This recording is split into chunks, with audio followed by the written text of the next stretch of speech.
Success education hub. Success education hub में आपका स्वागत है। आज हम लोग गॉस के प्रमेय का तीसरा अनुप्रयोग देखने जा रहे हैं, जो कि क्या हुआ, एक समान आवेशित अनंत समतल चादर के कारण विद्युतीय क्षेत्र। इसके बारे में आज हम लोग पढ़ेंगे कि एक समान रूप से आवेशित चादर है कोई, उस पर विद्युतीय क्षेत्र क्या होता है, विद्युतीय क्षेत्र की तीव्रता क्या होता है, इसके बारे में आज हम लोग पढ़ेंगे।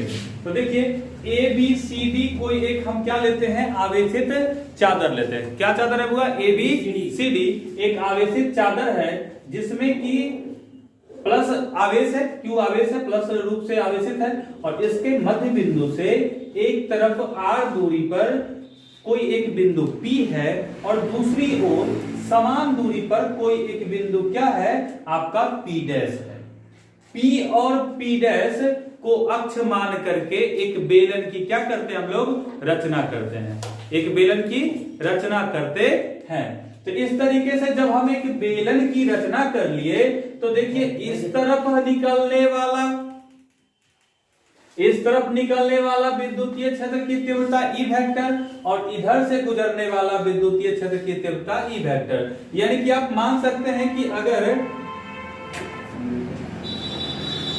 मान लीजिए कि ये कोई एक सरफेस है, चादर है, जिसके की दोनों तरफ एक बेलन की रचना हो गई है, या जो बीच से निकल रहा है एक तरफ r दूरी पर इधर P पॉइंट P और इस तरफ P डैश।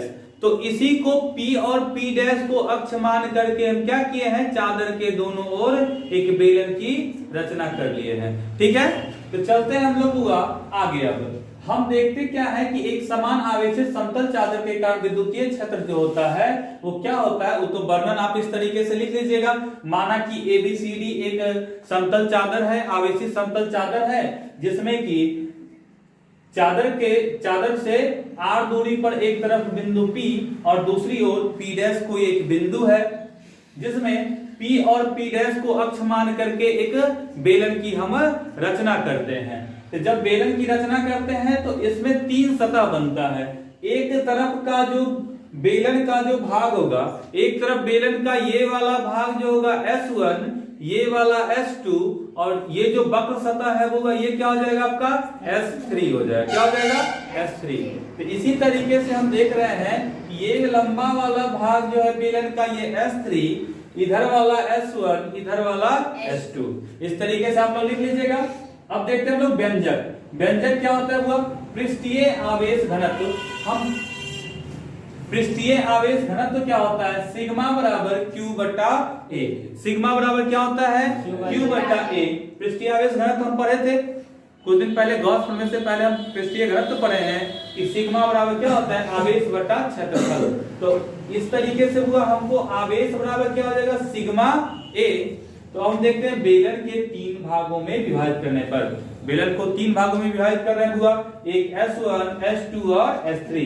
तो समतल वृत्तीय पृष्ठ जो होगा आपका S1, यानी कि इधर वाला भाग आपका क्या हो गया S1, इधर वाला भाग हो गया होगा S2, और ये पूरा जो बेलन हो गया ये क्या हो गया आपका S3 होता है। तो इस तरीके से आप देख सकते हैं कि S3 से गुजरने वाला विद्युतीय फ्लक्स 0 होता है। क्यों होता है बुआ 0? तो देखो S3 जो होगा क्या होगा, इस सतह के सीधे सीधे है ना, और ये वाला भाग ऐसे होगा।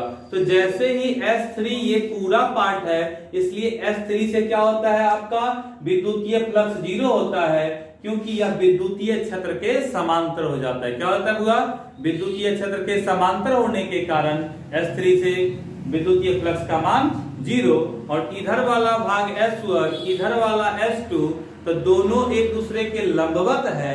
लंबवत होने के कारण उससे कुछ न कुछ विद्युतीय फ्लक्स होगा।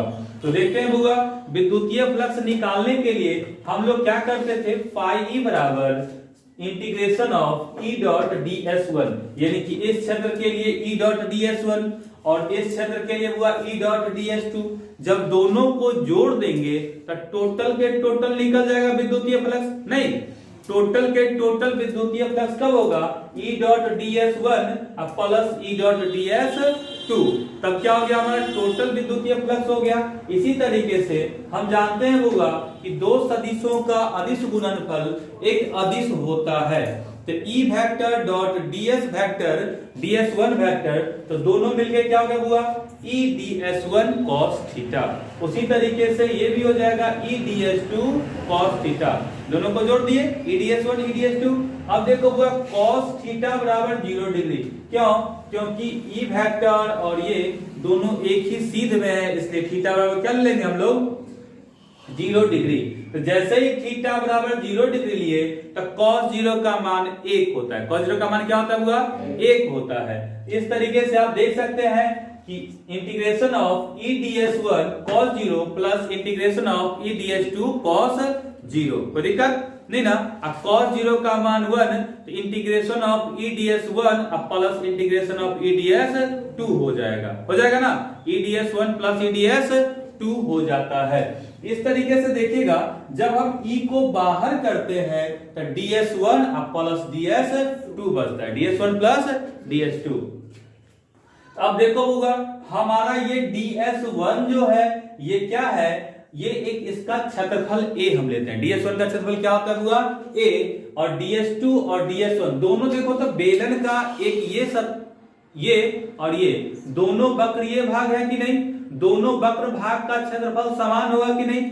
जैसे ही बेलन है तो बेलन का जैसे ऊपर वाला भाग वैसे ही नीचे वाला भाग है ना। इसलिए क्या होगा हुआ, ds1 इसका क्षेत्रफल और इसका क्षेत्रफल दोनों का क्षेत्रफल बराबर है a के। किसके बराबर है हुआ, a के बराबर है। तो हम क्या लेंगे, फाई e बराबर EA प्लस EA। अब देखो तो इसके बराबर इंटीग्रेशन ऑफ ds1 के बराबर A और इंटीग्रेशन ऑफ ds2 के बराबर भी क्या हो जाएगा बुआ, A हो जाएगा, कोई दिक्कत। तो देखिए EA प्लस EA, तो यहां से हम क्या देख रहे हैं बुआ, EA और EA को जोड़ेंगे तो 2EA हो जाएगा कि नहीं हो जाएगा। तब फाई E बराबर हो जाता है क्या चीज आपका, 2EA, कोई दिक्कत। देखिए उसके बाद हम लोग इसको इक्वेशन 2 मान लेते हैं और गॉस का प्रमेय लगाते हैं। तो गॉस के प्रमेय से क्या हो जाएगा, फाई बराबर Q बट्टा एप्सिलॉन नॉट। फाई बराबर क्या होता है, Q बट्टा एप्सिलॉन नॉट। अब देखिए फाई 2EA और Q बट्टा एप्सिलॉन नॉट, ये दोनों को इक्वेट कर देते हैं, यानी कि समीकरण 2 और समीकरण 3 को तुलना करने पर। तो जैसे ही तुलना कीजिएगा होगा तो 2EA बराबर Q बट्टा एप्सिलॉन नॉट हो जाएगा। इस तरीके से हुआ E बराबर 2A चला जाएगा इधर, तो 2A आ गया भाग में, तो Q बट्टा 2A एप्सिलॉन नॉट। और हम जानते हैं हुआ Q बराबर सिग्मा A, यहाँ से Q बराबर सिग्मा A। देखिए Q बराबर क्या आ गया हमको, सिग्मा A, तो Q के जगह पे सिग्मा A रख दिए, तो सिग्मा A बट्टा 2A एप्सिलॉन नॉट। इस तरीके से A से A कट जाएगा, आपको आ जाएगा हुआ क्या, E बराबर सिग्मा बट्टा 2 एप्सिलॉन नॉट। यही क्या कहता है होगा कि अनंत आवेशित समतल चादर के कारण विद्युतीय क्षेत्र का मान हो जाता है आपका सिग्मा बराबर